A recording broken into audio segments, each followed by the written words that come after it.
It was late April of 1876, and the Montana Territory had been particularly unforgiving that spring. Jackson had ridden out from his main house near Coloma to check the water levels in the creek, something he did regularly to ensure his cattle had adequate supply. He had not expected to find anyone here, much less a woman traveling alone with nothing but a broken wagon and what appeared to be minimal supplies. "Madam," he said, keeping his voice calm and his hands visible as he stepped away from his horse. He could see she had a rifle within reach, though she had not moved toward it. Smart woman, he thought, cautious but not panicked.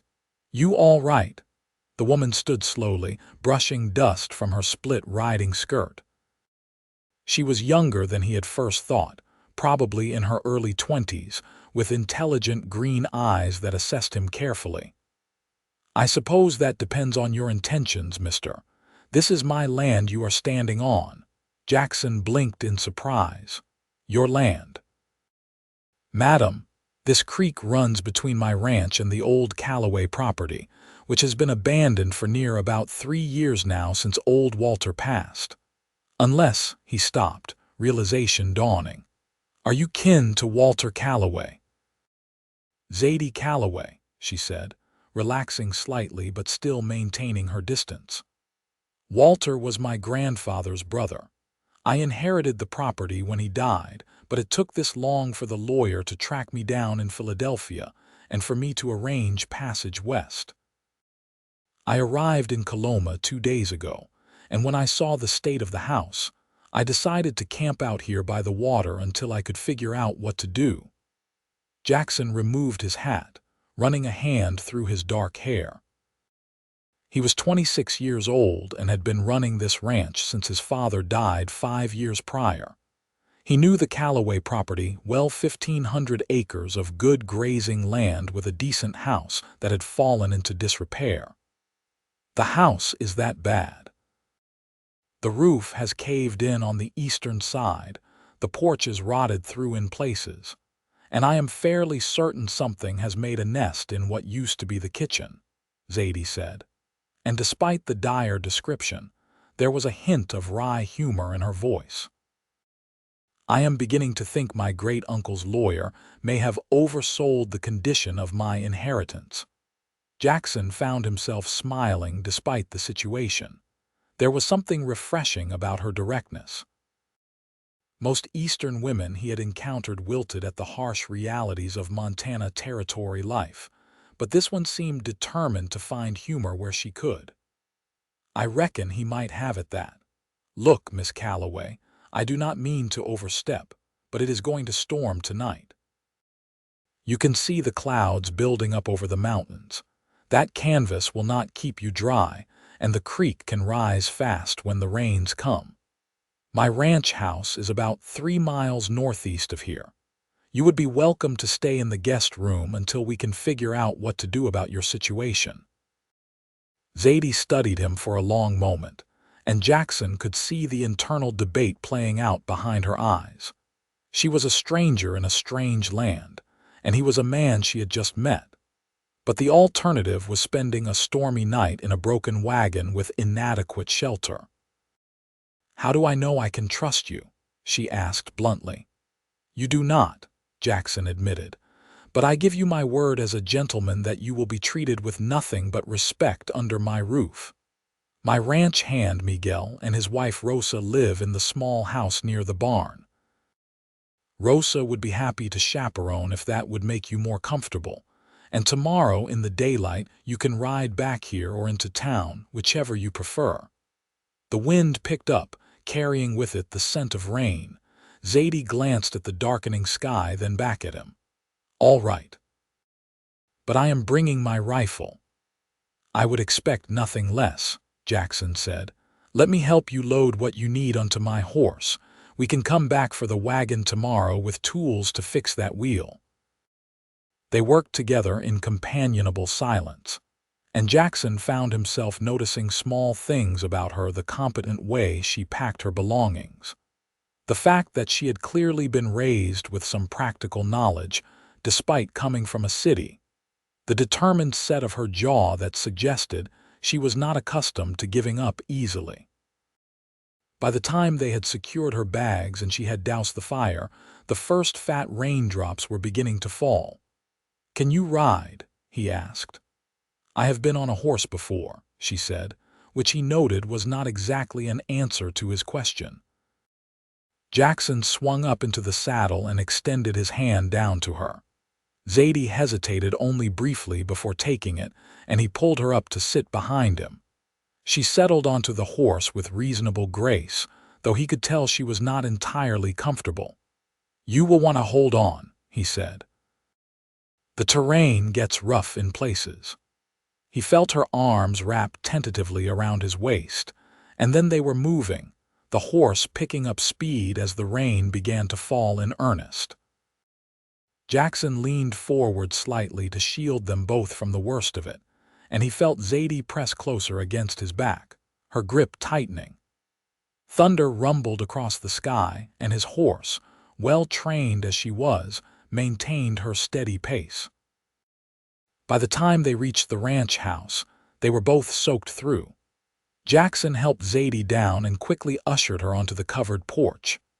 "Wait here," he said, and jogged through the rain to the barn where he could see lamplight glowing in the windows of Miguel and Rosa's house.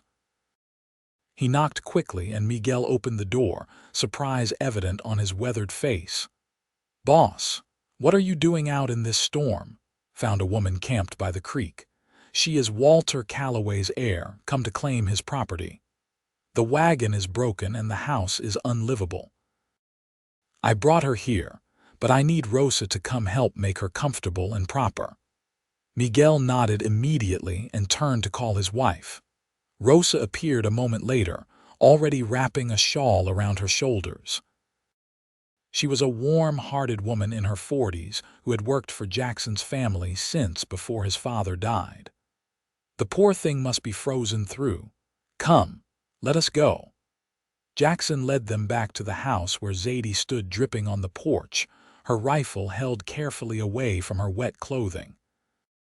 Rosa immediately took charge with the kind of maternal efficiency that made Jackson grateful he had thought to bring her.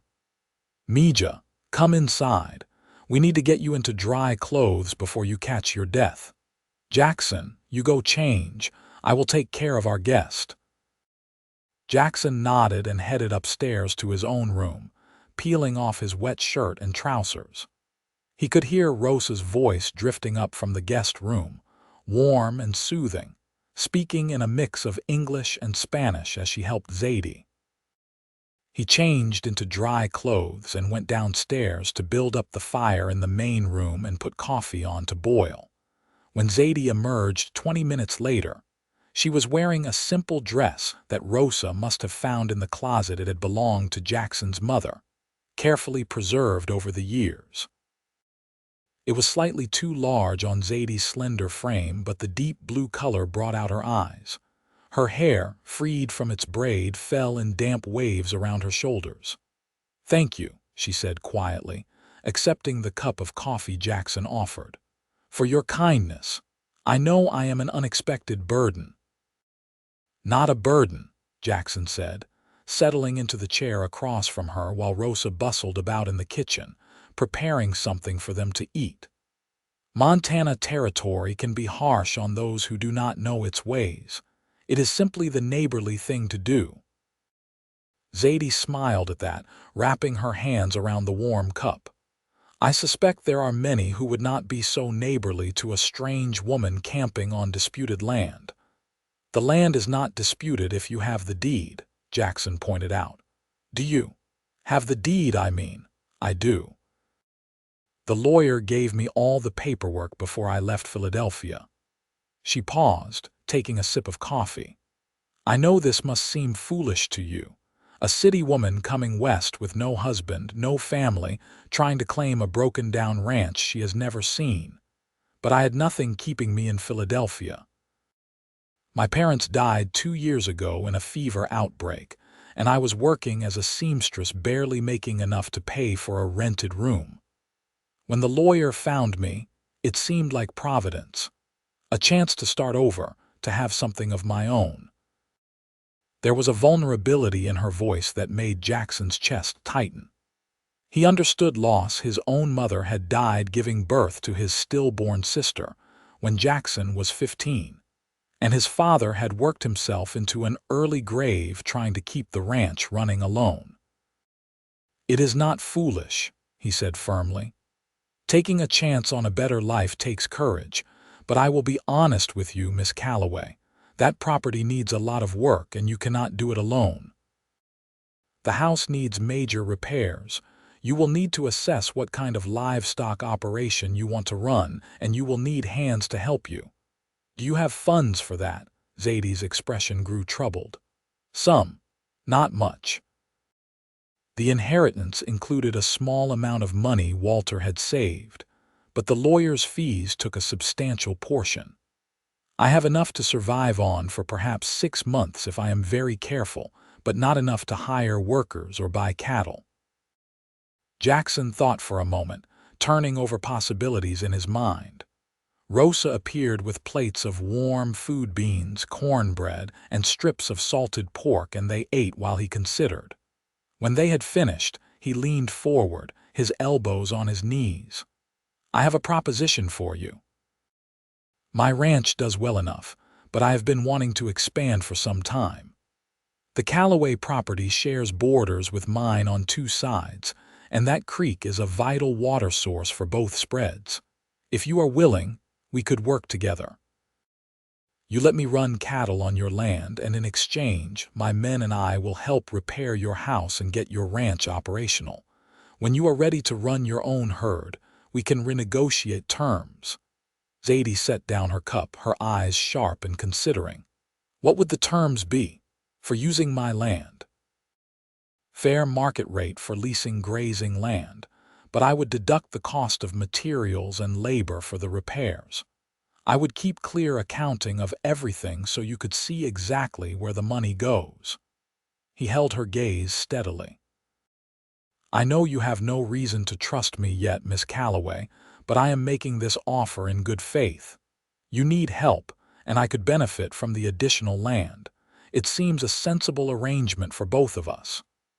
"I would want to see those accounts regularly," Zadie said slowly. "And I would want to be involved in the decisions about repairs and how the land is used." "I would expect nothing less," Jackson said. "It is your property. You should have say in what happens to it." Zadie was quiet for a long moment, staring into the fire.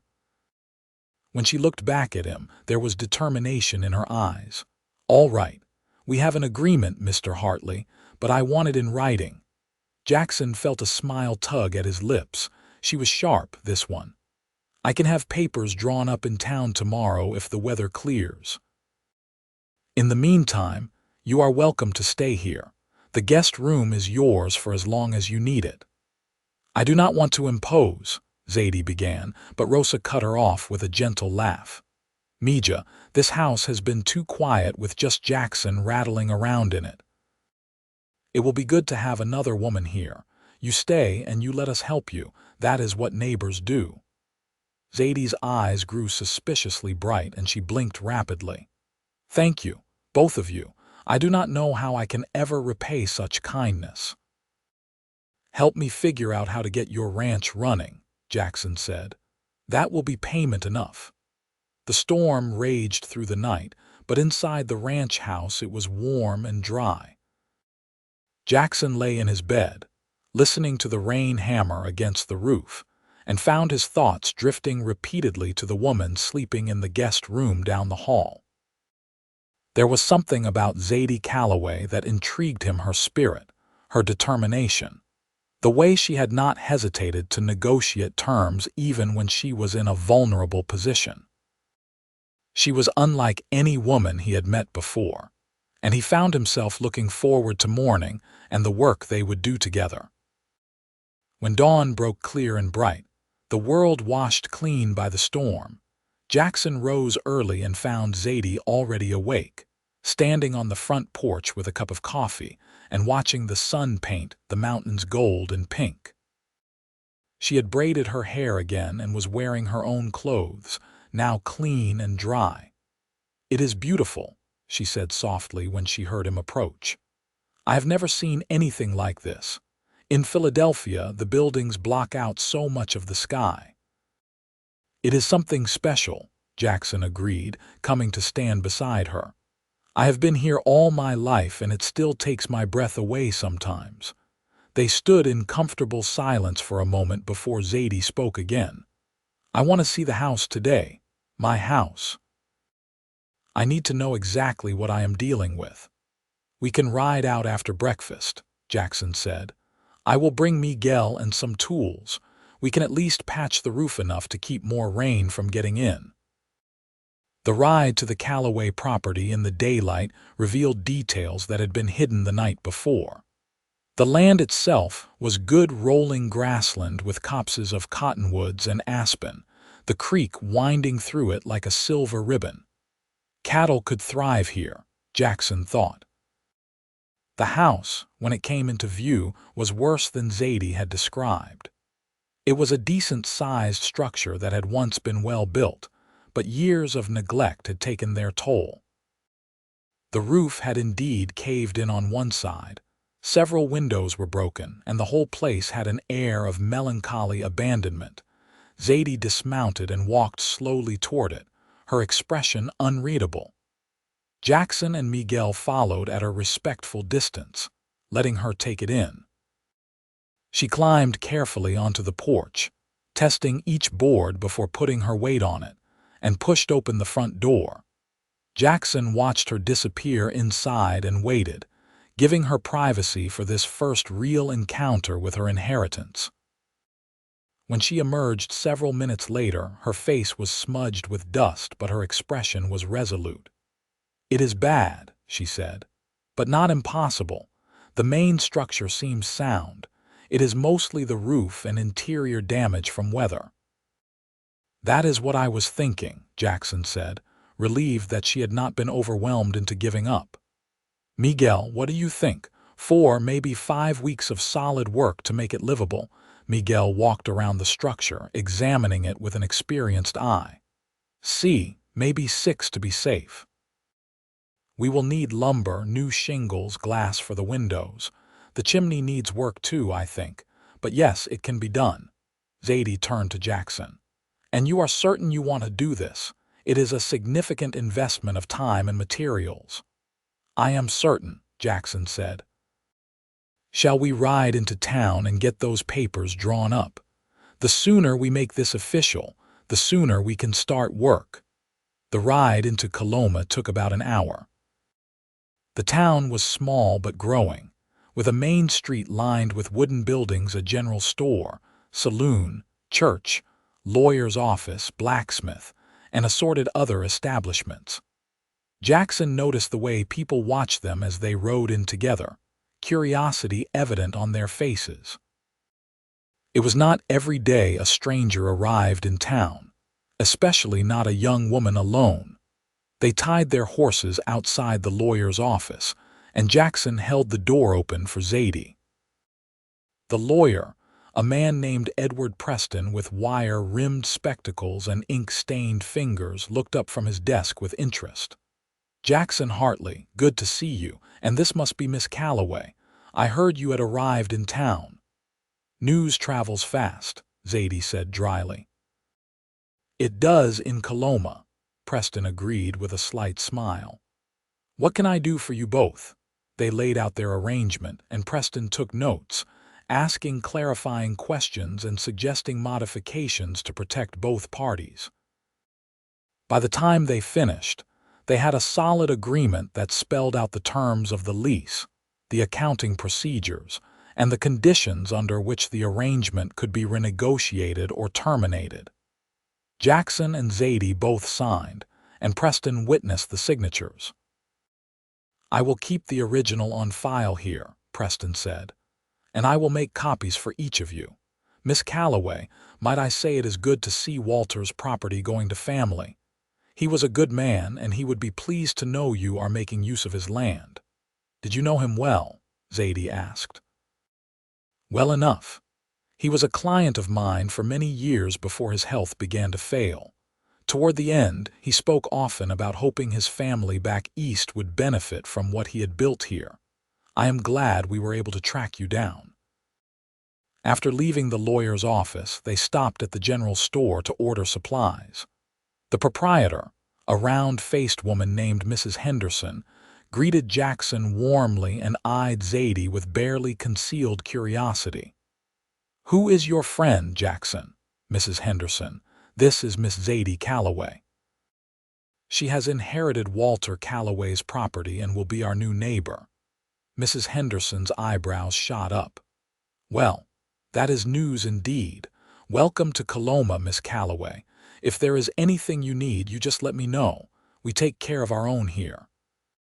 "Thank you," Zadie said, and Jackson could hear the genuine warmth in her voice. "That is very kind." They spent the next half hour ordering lumber, nails, glass, shingles, and various other supplies needed for the repairs. Mrs. Henderson promised to have everything ready for pickup by the end of the week, and they made arrangements for Jackson's wagon to collect it all. As they were leaving, Jackson noticed a man watching them from across the street. He was tall and lean with a hard face and cold eyes. Sila's merchant, who owned a smaller spread to the south and had a reputation for sharp dealing and a quick temper. Jackson had never liked the man, and the feeling was mutual. Merchant had made offers on the Calloway property over the years, all of which old Walter had refused. Merchant crossed the street deliberately, positioning himself in their path. "Hartley," he said with a curt nod. His eyes slid to Zadie. "And this must be the mysterious heir everyone is talking about." "Miss Calloway, this is Sila's merchant," Jackson said, his tone carefully neutral. "He owns the property south of yours." "A pleasure," Merchant said, though his smile did not reach his eyes. "Miss Calloway, I wonder if I might have a word with you about your property. I have been interested in acquiring it for some time, and I would be willing to make you a very generous offer. It would save you the trouble of trying to run a ranch, which, as I am sure you are discovering, is not work for a woman alone." Zadie's expression cooled noticeably. "Thank you for your interest, Mr. Merchant, but the property is not for sale. I intend to make my home here." "Now, Miss Calloway, I do not think you understand the realities of ranching in Montana Territory," Merchant said, his tone becoming patronizing. "It is hard work and dangerous. A woman of your obvious breeding would be much better served selling the land and returning to civilization." "I understand the realities just fine," Zadie said, her voice like steel wrapped in silk. "And I have made my decision. Good day, Mr. Merchant." She moved past him, and Jackson followed, fighting the urge to smile at Merchant's offended expression. Once they were out of earshot, he said quietly, "You have made an enemy there." "He assumed I would be easily frightened or persuaded because I am a woman," Zadie said, anger evident in her voice. "I have dealt with men like that my entire life. They never expect you to say no." "For what it is worth, I am glad you did," Jackson said. "Merchant is not a good man. He has a habit of taking advantage of people when he can. Walter knew it, which is why he never sold to him." They rode back to the ranch, and over the following days, a routine began to establish itself. Jackson's men began work on the Calloway house, stripping away the damaged roof sections and starting repairs. Zadie was there every day, working alongside them despite Jackson's protests that it was not necessary. She proved to be a quick learner, unafraid of hard work, and the men grew to respect her determination. In the evenings, she and Jackson would sit on his porch, going over the accounts and discussing plans for the property. These conversations stretched longer each night, drifting from business matters to personal stories. Jackson learned about Zadie's childhood in Philadelphia, her close relationship with her parents, the grief of losing them. She learned about his life on the ranch, his love for the land, his dreams of building something lasting. One evening, nearly 2 weeks after Zadie's arrival, they sat watching the sunset paint the sky in shades of orange and purple. Jackson found himself acutely aware of her presence beside him, the way the fading light caught in her hair, the small furrow of concentration between her brows as she studied the account book, the graceful way her hands moved as she made notes. "Jackson," she said suddenly, looking up at him. "Why are you really doing all this? You barely know me. You could have simply bought the land yourself when Walter died. Why help me instead?" Jackson considered his answer carefully. The truth was complicated, even to himself. "I could have tried to buy it, but that felt like taking advantage of someone's death. And as for helping you," he paused, searching for the right words. "When I found you by that creek, you looked lost but not beaten, determined to figure things out. That reminded me of myself after my father died. I wish someone had helped me then, instead of circling like vultures waiting for me to fail. Maybe I am helping you because I needed help once and did not get it. Or maybe," he stopped, unsure if he should continue. "Maybe what?" Zadie prompted softly. "Maybe because from the moment I saw you, I wanted to know you better," Jackson admitted, "and helping you gave me a reason to do that." Zadie was quiet for a long moment, her eyes searching his face. "I am glad you stopped by the creek that day," she finally said. "I do not know what I would have done without your help." "You would have figured it out," Jackson said with certainty. "You are one of the strongest people I have ever met." A faint blush colored her cheeks, and she looked away, but Jackson could see the small smile playing at her lips. The moment stretched between them, charged with possibility. The next morning, Jackson woke to the sound of horses and raised voices. He dressed quickly and rushed downstairs to find Miguel on the porch, looking troubled. "Boss, we have a problem at the Calloway place. Someone was there last night." Jackson felt his stomach drop. "What kind of someone?" "The kind that knocked down some of our work and left a message." Miguel's jaw was tight with anger. "You need to see it." They rode hard to the Calloway property, and Jackson felt his own anger rising when he saw what had been done. The lumber they had carefully measured and cut was scattered across the yard. Tools were missing, and painted across the side of the house in crude letters were the words "Go home." Zadie was already there, standing in front of the message with her arms crossed and her face pale but furious. "Who did this?" "I have my suspicions," Jackson said grimly. "Merchant has done things like this before when he wants to intimidate someone into selling, but without proof." "Then we get proof," Zadie interrupted. "And in the meantime, we do not let him win. We clean this up and keep working." Jackson admired her fire, but he was also worried. "Zadie, this is serious. If Merchant is willing to do this, there is no telling what else he might try. Maybe you should stay at my place instead of coming out here during the day, at least until we sort this out." "Absolutely not," Zadie said firmly. "This is my land, and I will not be driven off it by threats. If Merchant wants a fight, he will find I am not so easily cowed." They spent the day cleaning up the damage and restoring what had been destroyed. Jackson sent Miguel into town to report the incident to the sheriff, though he held little hope that anything would come of it. The sheriff was a decent enough man, but Merchant had friends in town, people who owed him money or favors. That evening, as they were packing up to return to Jackson's ranch, they heard the sound of approaching horses. Jackson's hand moved instinctively to the rifle on his saddle, but he relaxed slightly when he recognized the sheriff's deputy, a young man named Tom Crawford, leading a small group of riders. "Miss Calloway, Mr. Hartley," Crawford called as they approached. "The sheriff sent us out to take a look around, see if we could find any tracks or evidence of who might have done this." They spent the next hour searching the property, but if there had been useful tracks, they had been obscured by the day's work. Crawford looked frustrated.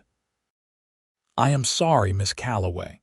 Without evidence, there is not much we can do, but we will keep an eye on the place, make regular patrols out this way."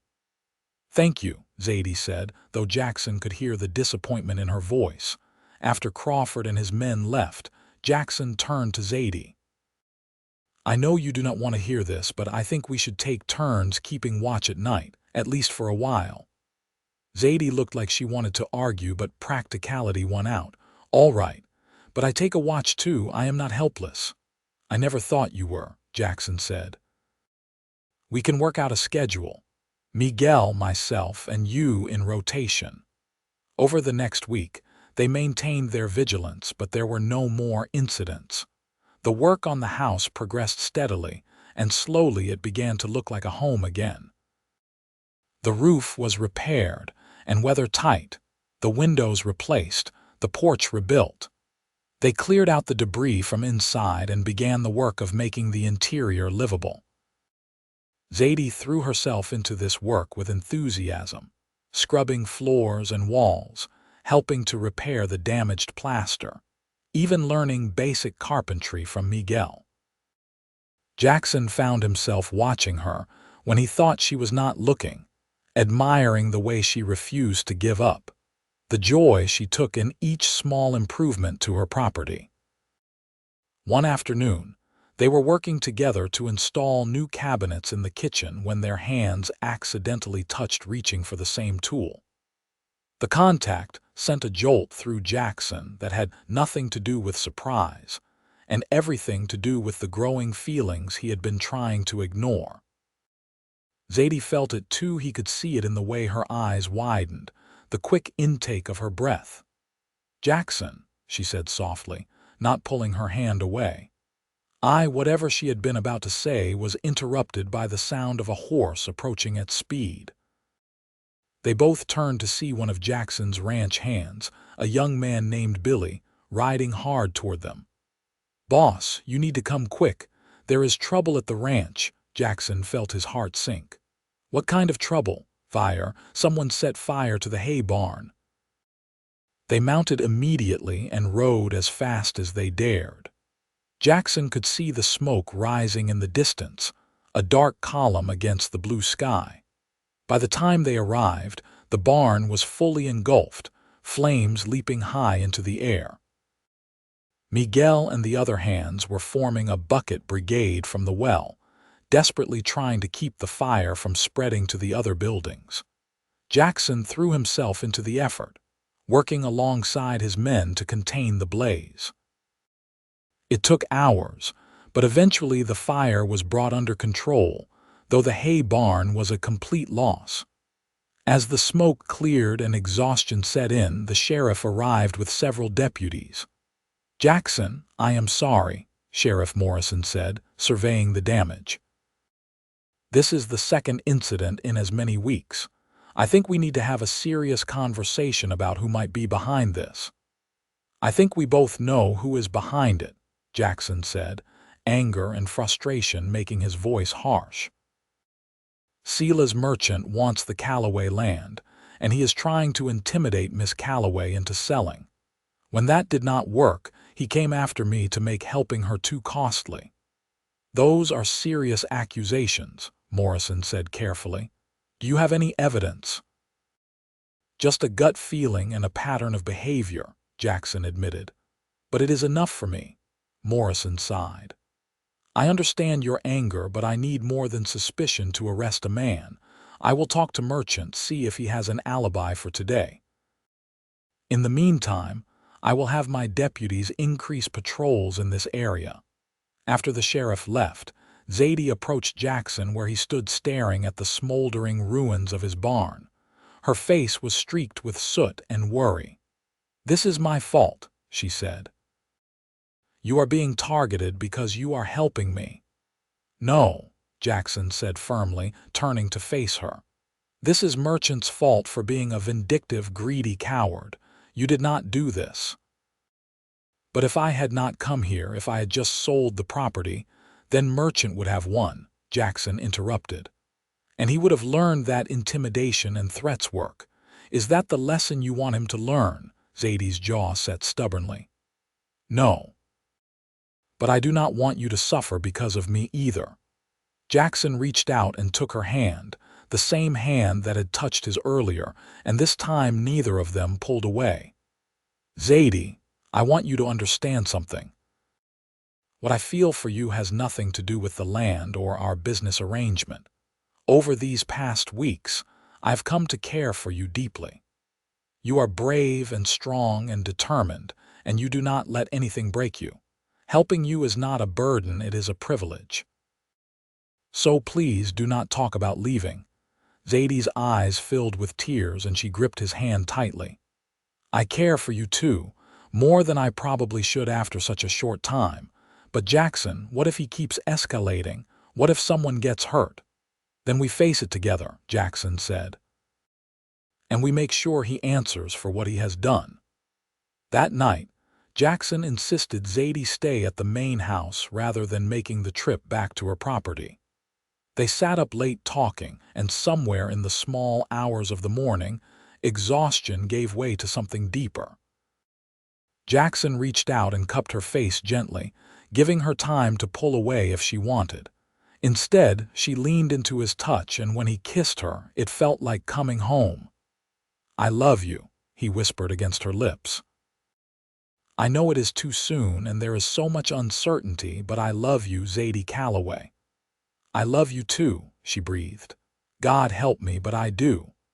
They held each other as the night stretched on, finding comfort and strength in their connection.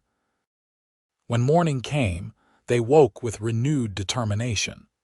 Merchant had made this personal and they were going to stop him. Jackson sent word to the neighboring ranchers, men he trusted, explaining the situation. Within 2 days, a meeting was called in town, and nearly every rancher within 20 miles attended. The message was clear. They would not tolerate this kind of harassment in their community. They organized regular patrols of both Jackson's property and the Calloway place, and several men volunteered to help complete the repairs so the work could be finished faster. The show of solidarity seemed to give Merchant pause. There were no more incidents for the next several weeks, and the work on the Calloway house was finally completed. The day Zadie walked through her fully restored home, her eyes bright with unshed tears, Jackson knew that whatever challenges lay ahead, they had already won the most important battle. "It is beautiful," she said, turning in a slow circle in what would be her parlor. "Thank you, Jackson, for everything." "You are welcome," he said, but his mind was already on the question he had been rehearsing for days. "Zadie, I know we have only known each other a few months, but these have been the most important months of my life. I cannot imagine my days without you in them. I do not want to imagine it. So I am asking, would you do me the honor of becoming my wife?" Zadie's hand flew to her mouth, her eyes wide. "Jackson, I know it is fast," he rushed on. "And I know you just got your independence, your own land. I am not asking you to give that up. We can run the ranches together as partners, or separately if you prefer. I just want you in my life, whatever form that takes." "Yes," Zadie said, laughing and crying at the same time. "Yes, of course, yes."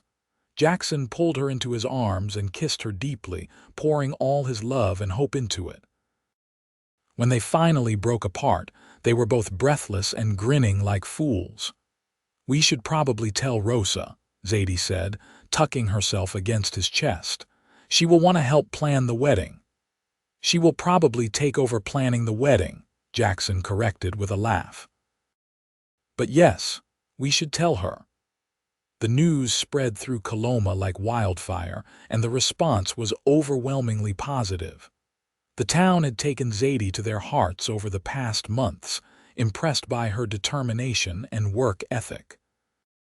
A wedding date was set for late August, giving them time to prepare and to ensure the ranch work was caught up. The only dark cloud was Sela's Merchant, who made his displeasure known to anyone who would listen. "That Calloway woman has bewitched Hartley," he was heard to say in the saloon. She came here with nothing, and now she is taking over one of the best spreads in the territory.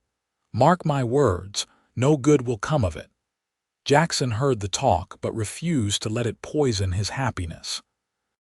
He was too busy helping Zadie move her belongings into the newly restored house and making plans for their future. They decided that after the wedding, Zadie would move into Jackson's ranch house, which was larger and more established. But they would maintain the Calloway property as a functioning ranch in its own right, with hired hands living on site to manage the daily operations. "Eventually, if we have children, maybe one of them will want to run it," Zadie said one evening as they sat on her porch watching the sunset. "Keep it in the family." "If we have children," Jackson teased gently. "You sound uncertain." Zadie blushed. "I suppose I am just nervous about everything changing. Right now, it is just us and our dreams.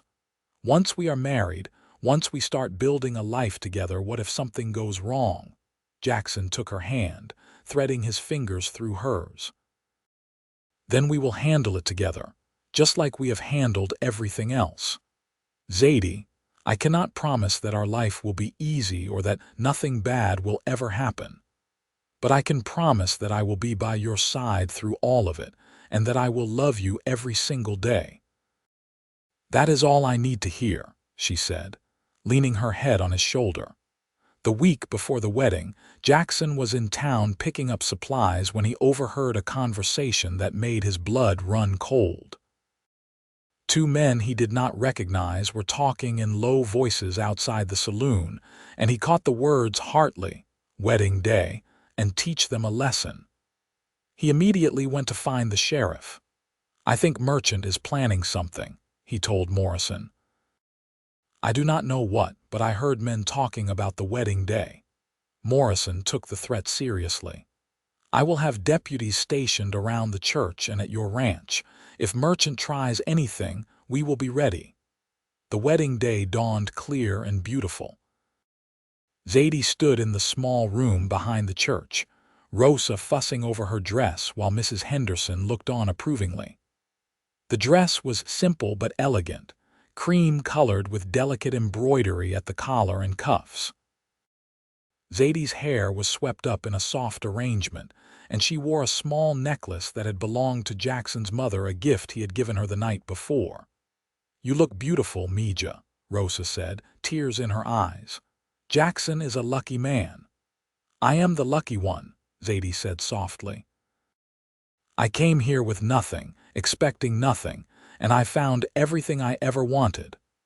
The ceremony was simple and heartfelt. Jackson stood at the altar watching Zadie walk toward him, and he felt his throat tighten with emotion. She was so beautiful, so strong, and she was choosing him. When they exchanged vows, his voice was steady and sure. "I promise to love you, to protect you, to stand by you in all things. You are my partner, my best friend, my heart." Zadie's voice was equally firm. "I promise to love you, to trust you, to build a life with you. You saw me when I was lost and helped me find my way home. You are my home, Jackson Hartley, and I will love you always." When the pastor pronounced them husband and wife, Jackson kissed her with all the love in his heart, and the small church erupted in applause and cheers. The reception was held at Jackson's ranch, with long tables set up in the yard and food enough to feed the whole town, it seemed. There was music and dancing, laughter and joy. As the sun set, Jackson pulled Zadie into his arms for a slow dance, aware of nothing but her. "Happy," he murmured. "Perfectly," she replied, her eyes shining. That happiness was interrupted by the sound of breaking glass. Jackson turned to see flames erupting from the barn, not the ruined hay barn, but the main barn where his horses were kept. Chaos erupted as people rushed to help, forming bucket brigades and trying to free the panicked animals. In the confusion, Jackson saw a figure on horseback at the edge of the property, silhouetted against the flames. Even at a distance, he recognized Sela's Merchant's distinctive profile. "Sheriff!" he shouted. "There! That is Merchant!" Several deputies took off after the fleeing rider while Jackson joined the effort to save the barn and animals. It took hours, but they managed to put out the fire before it spread, though the barn was heavily damaged. Miraculously, all the horses were saved, though several were spooked and singed. As dawn broke, Sheriff Morrison returned with a captured Sila's merchant in custody. "We caught him trying to cross the border into the next county," Morrison said, "and we found kerosene and matches on him. That, combined with witness statements about his threats, should be enough to convict him." Merchant glared at Jackson and Zadie with pure hatred. "You think you have won? That land should have been mine. Walter promised to sell it to me." "That is a lie and you know it," Jackson said coldly. "Walter never trusted you, and with good reason. You are a coward and a criminal, and you will answer for what you have done." Merchant was taken away, still shouting threats, but Jackson barely heard him. He was already turning back to Zadie, who stood with soot on her face and her wedding dress singed but her head held high. "Some wedding day," she said with a weary smile. "Not how I planned it," Jackson admitted, pulling her into his arms. "But we are together, and that is all that matters. Besides, I think we proved we can handle anything life throws at us." "Together," Zadie agreed, kissing him softly. "Always together." The trial of Sila's merchant was held 3 weeks later. The evidence against him was overwhelming, not just for the recent incidents, but for several other acts of intimidation and property damage going back years.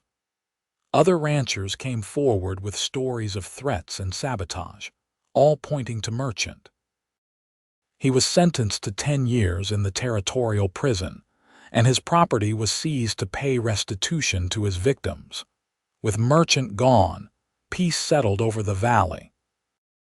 Jackson and Zadie threw themselves into building their life together, combining the operations of both ranches into a thriving enterprise. Zadie proved to have a natural head for business, managing the accounts and developing relationships with buyers that resulted in better prices for their cattle. Jackson focused on the day-to-day operations, working alongside his men in the fields. They were partners in every sense of the word, and their love deepened with each passing season. On quiet evenings, they would sit on the porch of the house that had once seemed like an impossible dream, watching the sun set over land that belonged to them, and marvel at how much their lives had changed. A year after their wedding, Zadie realized she was pregnant. She told Jackson one evening after supper, watching his face carefully for his reaction. His eyes went wide, then filled with tears of joy. "A baby," he whispered. "We are going to have a baby, we are," Zadie confirmed, laughing as he swept her into his arms and spun her around. "Jackson, put me down. You will make me dizzy." He set her down carefully as if she were made of glass, then dropped to his knees and pressed his ear against her still flat stomach. "Hello in there," he said softly. "I am your papa and I love you already."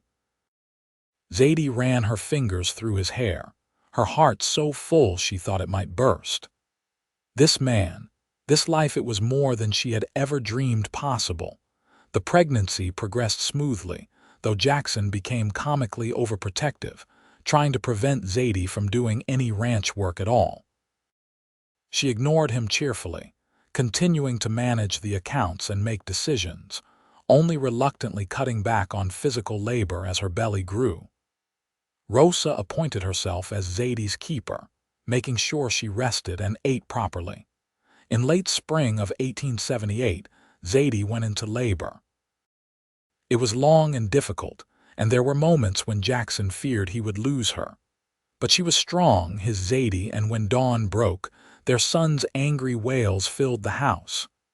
"A boy," the midwife announced, placing the squalling infant in Zadie's arms. "A healthy, strong boy." Jackson looked down at his wife and son, overcome with emotion. The baby had Zadie's nose and Jackson's dark hair, and he was perfect. "What should we name him?" he asked. Zadie smiled tiredly. "I was thinking James Walter, after your father and my great-uncle. The men who made all of this possible." "James Walter Hartley," Jackson said, testing the name. "It is perfect. He is perfect. You are perfect." "I am exhausted," Zadie corrected with a laugh, "but happy, so very happy." Little James grew quickly, a bright and curious child who toddled after his father around the ranch as soon as he could walk. When he was 2, Zadie gave birth to a daughter they named Clara Rose, a quieter child with her mother's green eyes and a disposition as sweet as honey. 2 years after that came another son, Thomas, who from birth showed every sign of being as stubborn and determined as his mother. The ranch prospered beyond their wildest expectations. The Hartley Calloway spread became known throughout Montana Territory as one of the best-run operations in the region, producing quality cattle and employing a dozen hands year-round. Jackson and Zadie built a reputation for fairness and integrity, treating their workers well and standing by their word in all business dealings. As the years passed, they added onto the main house, creating space for their growing family. The children grew up running wild across the land their parents had fought so hard to protect, learning to ride and rope, to respect the land and the animals, to work hard and deal honestly. On quiet evenings, when the children were finally asleep and the house was still, Jackson and Zadie would steal away to sit on the porch as they had in the early days. Sometimes they talked about the past, remembering that first meeting by the creek, the struggles they had overcome, the moment they realized they loved each other. Other times they simply sat in comfortable silence, hands linked, content in the life they had built. "You ever miss Philadelphia?" Jackson asked one such evening when the stars were bright overhead and the sound of crickets filled the air. Zadie considered the question. "Sometimes I miss little things. The theater, certain foods, the library. But no, I do not miss the life I had there. I was so alone, Jackson. I did not even realize how alone until I came here and found you, found this community. This is my home now, truly and completely." "I am glad you stayed," Jackson said, bringing her hand to his lips. "I am glad you were brave enough to claim your inheritance and stubborn enough not to give up when things got hard. I am glad you were kind enough to help a stranger," Zadie countered, "and patient enough to teach me everything I needed to know. We built this together, Jackson. Everything we have, we made it together." "Together," he agreed, the word a promise and a prayer. When James was 15, he announced his intention to take over management of the original Calloway property, which had been run by hired hands all these years. Jackson and Zadie agreed, proud of their son's ambition and capability. They helped him establish himself, passing on everything they had learned about ranching and business. Clara surprised everyone by showing a talent for healing, often helping the ranch hands with injuries and sickness. When a doctor passing through town saw her work and offered to take her as an apprentice, Jackson and Zadie supported her dreams, even though it meant sending their daughter away for training. Thomas, their youngest, showed every sign of following in his father's footsteps, loving the daily work of the ranch and displaying a natural way with cattle and horses. The years continued to pass, bringing changes and challenges. The Montana Territory became the state of Montana in 1889, and Coloma grew from a rough frontier town into an established community with schools and churches, and a real hospital. Jackson's hair went silver at the temples, and Zadie developed smile lines around her eyes from years of laughter. Through it all, their love remained constant. They had built something lasting not just in the land and the ranch, but in their family and in each other. On their 25th wedding anniversary, their children threw them a party that brought together neighbors and friends from across the state.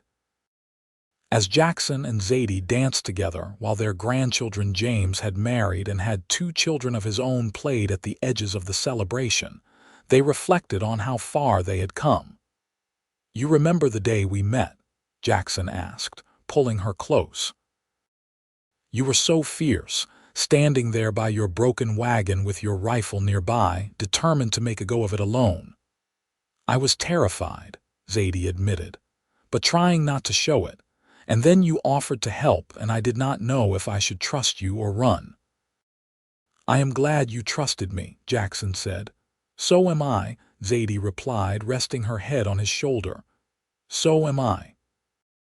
As the sun set on their anniversary celebration, painting the Montana sky in brilliant shades of gold and crimson, Jackson and Zadie stood hand in hand, surrounded by the family and life they had built together. The land that had brought them together stretched out around them, productive and beautiful, a testament to their hard work and determination. They had faced down threats and overcome challenges that would have broken lesser people. They had built a home and a legacy. Most importantly, they had built a love that had sustained them through everything, growing stronger and deeper with each passing year. When they finally retired for the night, walking slowly back to the house where it had all begun, Zadie paused to look up at the stars. "Thank you," she said softly. "For what?" Jackson asked. "For stopping by the creek that day, for seeing me and helping me, for loving me." Jackson pulled her close and kissed her forehead. "Thank you for being brave enough to start over in a strange place, for giving me a chance, for building this life with me." They stood there together under the vast Montana sky, 2 people who had found each other against all odds and built something beautiful together. Their children and grandchildren slept peacefully in the house nearby, secure in the knowledge that they were loved and that the land their family worked would be there for generations to come. It was, Jackson reflected as they finally went inside, exactly the kind of ending he had dreamed of all those years ago when he had first seen a fierce young woman camping by his creek with nothing but determination and hope. They had turned that hope into reality, and in doing so, they had created a love story for the ages, a story of courage, partnership, and enduring devotion that would be told around family dinner tables for generations to come. The years that followed were full and rich. Jackson and Zadie gradually transitioned more of the daily ranch operations to their children, but they never fully retired. They were too in love with the land and the work, too invested in seeing their legacy continue. They became the wise elders of the family, the ones young people came to for advice, the keepers of family stories and history. Jackson often thought about how different his life might have been if he had not ridden out to check the creek that day in 1876. He might have remained a solitary rancher, successful perhaps, but alone. Instead, he had found Zadie, and she had brought color and joy and purpose to his life beyond anything he could have imagined. Zadie felt the same. The scared young woman who had left Philadelphia with nothing but a lawyer's letter and desperate hope had become a confident matriarch, respected throughout the state for her business acumen and her generous heart. She had found not just land and security, but a home and a family, and a love that fulfilled her completely. On their 30th anniversary, as they once again danced together at a family celebration, their children and grandchildren looking on with affection, Jackson whispered in Zadie's ear, "I love you more today than I did 30 years ago." "That is impossible," Zadie replied with a smile. "You told me then that you loved me more than anything." "And I was telling the truth," Jackson said, "but love is not finite. It grows, and mine for you has grown every single day we have been together." Zadie's eyes filled with tears. You always did know exactly what to say. I love you too, Jackson Hartley. Forever and always. Forever and always, he echoed. And as they moved together to the music, surrounded by the fruits of their labor and their love, they knew that they had truly found what every person seeks: a love that lasts, a purpose worth fighting for, and a life well lived. The ranch continued to thrive under the combined efforts of the family. James proved to be an excellent manager of the Calloway property, implementing new techniques and steadily building his own reputation. Clara returned from her medical training and opened a practice in Coloma, becoming the first female doctor in the region and making her parents burst with pride. Thomas worked alongside his father, learning everything Jackson could teach him about running the main ranch. Eventually, the grandchildren began having children of their own, and Jackson and Zadie became great-grandparents, a title they wore with amusement and joy. They loved gathering all the children around them and telling stories of the old days, of how the ranch began, of the challenges they had overcome. The children especially loved hearing about how their great-grandmother had arrived with nothing but a broken wagon and fierce determination, and how their great-grandfather had stopped to help a stranger and found the love of his life. It was a story that never got old, a reminder that courage and kindness could change everything. As Jackson and Zadie entered their 70s, they remained active and engaged, though they moved a bit slower and rested more often. They still took their evening walks around the property when weather permitted, still sat together on the porch watching the sunset, still held hands and stole kisses when they thought no one was looking. One evening, when they were both 75 years old, they sat together on that familiar porch, wrapped in blankets against the autumn chill. The land around them was quiet and peaceful, the day's work done. Jackson looked at his wife, her hair completely silver now but her eyes still as bright and intelligent as they had been the day they met, and felt overwhelming gratitude for every moment they had shared. "We did well, did we not?" he said softly. Zadie squeezed his hand. "We did better than well. We built something beautiful and lasting. Our children are happy and successful. Our grandchildren and great-grandchildren are thriving. The ranch is secure for generations, and we did it all together." "I would not change a single thing," Jackson said. "Neither would I," Zadie agreed. "Well, perhaps I would have fixed that wagon wheel before it broke and saved myself some trouble." Jackson laughed. "But then where would we be? If that wheel had not broken, you might not have been camping by my creek. I might never have found you." "Then I am grateful for that broken wheel," Zadie said with a smile. "It brought me to you." They sat in comfortable silence as the stars began to appear in the darkening sky, the same stars that had witnessed their first meeting, their first kiss, their wedding, and every precious moment of their life together. The house behind them was full of family, children and grandchildren who had gathered for Sunday dinner and lingered, filling the rooms with laughter and life. "This," Zadie said softly, gesturing to encompass everything around them, "this is what happiness looks like. Not just the big moments, but these quiet ones too. You and me, our family, our home. I am so grateful, Jackson, for all of it." "As am I," Jackson said, bringing her hand to his lips. "You were the best thing that ever happened to me, Zadie Hartley, the very best thing." They remained there together as the night deepened. Two people who had found each other by chance and chosen each other every day since, building a love and a life that would endure long after they were gone.